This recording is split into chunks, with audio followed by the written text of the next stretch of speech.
ఎందుకంటే వాడి బోధలు ఎలా ఉంటాయి తెలుసా? వాడి బోధలు పదవి కోసం ఎంతకు తగ్గొద్దు, నువ్వు అధికారం కోసం ఎంతకు తగ్గొద్దు. అసలు నువ్వు ఈ భూమి మీదకి వచ్చింది దేనికోసం? పదవులు అలంకరించుకోవడానికా, పని చెయ్యడానికా? నువ్వెందుకు వచ్చావో తెలుసా ఈ భూమి మీదకి? ఆత్మవైన నీకు ఈ దేహాన్ని ఎందుకు ఇచ్చాడో నీకు తెలుసా? ఎందుకు నీకు ఆయుష్ కాలాన్ని పెట్టాడో తెలుసా? ఆయన పని కోసం. కానీ వాడు ఏం చేశాడంటే నెమ్మదిగా నిన్ను ట్రాప్ చేశాడు, నెమ్మదిగా నిన్ను సైట్ చేశాడు. పని కాదు పదవి, పని కాదు డబ్బు, పని కాదు వ్యాపారం, పని కాదు ఉద్యోగం. అధికార పిచ్చి, పదవి అంటే ప్రతి మనిషికి ఎంత పిచ్చి అంటేనండి, అవసరమైతే తన్ను తానని చంపుకుంటా, లేకపోతే ఎదుటివాడినైనా చంపేస్తాడు.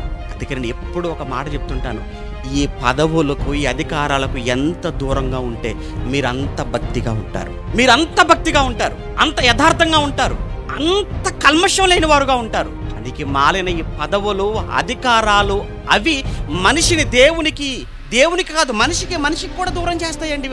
మనిషికి దూరం చేస్తాయి. ఆఖరికి ఒకే కుటుంబంలో ఉన్నవారు, అప్పుడప్పుడు చూడండి, ఒకే కుటుంబంలో ఉన్నవారు ఇది ఆ పార్టీ, ఇది ఈ పార్టీ, ఇతను ఈ పార్టీ తరపున అతను ఆ పార్టీ.